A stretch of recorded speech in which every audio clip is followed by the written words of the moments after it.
Okay, who's the bad guy here? Is it the guy behind the counter? Or is it the person who's filming this? Or is it Tariq Nasheed who posted this online? You can either be the person who's forgiving about people having bad days, or you can be the person who's a jackass. Now, when we moved our company from California to Tennessee, I can tell you, it's like everybody sort of took a deep breath, a sigh of relief. Same thing when I moved my family from California to Florida. And one of the reasons is because we had self-selected into an area where more people were not going to be savagely looking for our destruction. Well, online, that's what people do. And this has become a national issue. And so people are looking for places where they don't feel like they're going to be destroyed every day. So this is the best example of something like this I've ever seen. It really is amazing. So Tariq Nasheed, who is just a terrible person, the sort of pseudo-journalist. I've been in a number of Twitter fights with him because he's just not a good human being. So he tweeted out a video. It now has 3 million views. And here's how he described it. A white Holiday Inn Express worker has a nervous breakdown after he got scolded by a black customer because of a mistake in the reservation system. So if you just read that, what you would imagine is here is a white employee who's having a nervous breakdown because he's a racist, right? We got to torment this guy because probably he's a racist. Okay, now this video is super hard to watch. I'll describe it for people who are listening because it really is very difficult to watch. This is a person, pretty obviously, the person behind the counter who has pre-existing mental issues, right? This is perfectly obvious. Just from watching the video, you can tell this is true, right? And it turns out that now there is the guy has apparently come out on Reddit and explained who he is. He said that he has borderline personality disorder and schizo and some schizoid tendencies, apparently according to his Reddit. He says he has schizoaffective disorders as well. Okay, so there are a lot of people who are speculating that he might have some sort of some borderline autism or something like that. In any case, whatever the mental condition, it's very obvious this guy has a mental condition. And according to this guy, apparently the person who is filming him not only was harassing him, but called him the F word for gay people. And it turns out the guy's gay. So just a wonderful example of an anti-racist warrior really making life better for everybody by targeting this employee. Now, let me just ask you, if you've ever dealt with a person at a hotel who hasn't been wildly competent, right? A person who's trying to deal with a problem, having trouble dealing with the problem. If you're the person who harasses that person and puts it on tape, you're the jackass. It's that simple. And if you are the person who is at the airport harassing the stewardesses, you're the bad person. If you are the person who is at the hotel harassing the guy behind the desk because the computer's screwing up, you're the bad person. But in our new reality, Tariq Nasheed makes you a hero if you are black and the person behind the counter is white. Because that person must be a racist for starting to get uptight if you treat them badly. This is one of the saddest videos I've ever seen. It went completely viral. And if Tariq Nasheed had his way, this guy's life would be destroyed right now. Here is the video. Why did you get mad and hit the computer? Because I am mad. I'm sure you're on camera, right? Yeah, I am. I'm sure you're on camera. Okay, the guy is actually punching his own face, and now he's ramming his head into the computer screen. So this is the type of people they have working here. And he's breaking down. I gotta go, man. He says, I've got to go. You ruined my life. You ruined my whole life, man. He says, you're ruining my whole life. Wow. And then he goes in the other room. And you can hear him crying and yelling. Okay, who's the bad guy here? Is it the guy behind the counter? Or is it the person who's filming this? Or is it Tariq Nasheed who posted this online? It's not the guy behind the counter. Everybody has bad days. Okay, forget about whether you're mentally ill or not mentally ill. Every single human being you know has bad days. You can either be the person who's forgiving about people having bad days, or you can be the person who's a jackass. You can be the person who seeks to destroy somebody's life. You can be the person who trolls Twitter for people who have made inappropriate comments or a joke you didn't like, and then you can try and wreck them. You can find the person who was having a crappy day and made a bad comment at a supermarket, and you can tape them. You can put them on tape. You can wreck their life.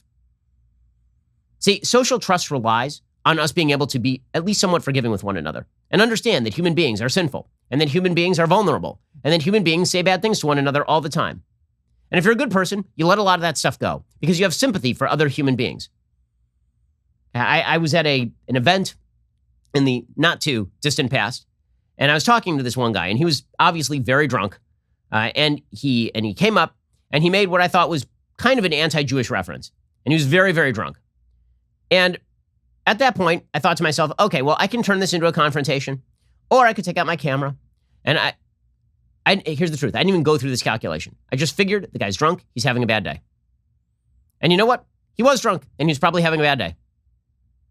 I didn't ruin his life. It wouldn't have been appropriate for me to ruin his life.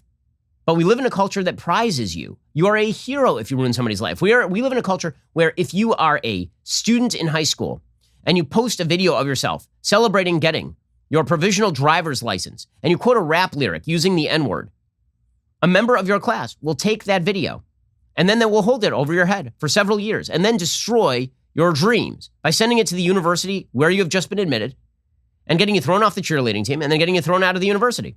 And then you'll get a feature piece in the New York Times about how brave and wonderful you were. So how do you think people react to that sort of thing? How do you think people react? They leave. They say, I don't want to live in an area where people act like this. I don't want to be around people who act like this. Not with regard to race or ethnicity or any other immutable characteristic. I don't want to live around people who are this unforgiving and this nasty, people who are not going to treat me like a fully rounded, nuanced human being who's never allowed to have a bad day.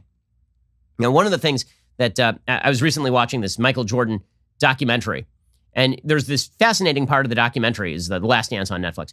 And there's a fascinating part of the documentary where Michael Jordan is in his hotel room, and the cameraman's in there with him. They say, Michael, you basically own the city. Why are you just sitting around the hotel room? He says, you don't understand. Every time I leave this hotel room, there are cameras on me, and I have to be on.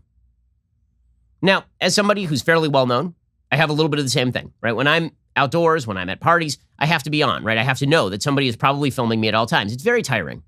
Okay, but I chose my career. I chose what I do for a living. The problem is this is now applied to every single human. Every single human feels like they always have to be on. That is exhausting. It's very tiring. It is, because it means that you have to be watching what you say all the time. You're afraid you're going to make a joke. You're afraid you're going to make a reference. Somebody's going to grab it. Somebody's going to post it. And then your life is ruined. And your family's life is ruined. Your kid's life is ruined. Or, alternatively, you could live in a community that has a baseline level of trust. And that baseline level of trust is a little bit of forgiveness, a little bit of flexibility in what people say and what people do. And understanding that somebody can be having a bad day and it doesn't make them a bad person. That somebody can say something inappropriate. And it could be accidental, or it could be something slipping, or it could be just a bad tendency that the person has, but they happen to be out of control that day. And that the best response to that is not to publicly shame that person and ruin their life, but maybe to go to them privately and say, that was really hurtful and you shouldn't have said that. The lack of forgiveness in our society is leading people to find more forgiving communities. Now, I have some faith that there will be a re-uptick in religious affiliation, specifically because religious affiliation does do this. It creates a feeling of unity inside communities where you are, in the Hebrew phrase, likely to engage in dan l'chaf zchus, right, which means to see people for their merits, as opposed to see people for their demerits. But we're a society that now has this LeVar Burton-esque accountability culture. Well, I have a question. Who are you to hold anybody else accountable? Have you never said anything that you regret? Have you never tweeted anything that you regret? Have you never had a bad day? Who do you want to be in that video? This is the question for you and for all of America. Who do you want to be in that video? Would you rather be the guy behind the counter? Or would you rather be the guy who's in front of the counter filming him and mocking him? Or would you rather be the person who doesn't have to deal with any of that because they live in a community where people treat each other decently?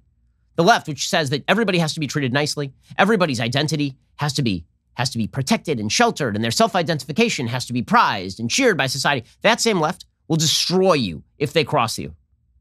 They will destroy you if you disagree with them. And so people are sorting. A great sort is happening. An ideological sorting is happening in this country.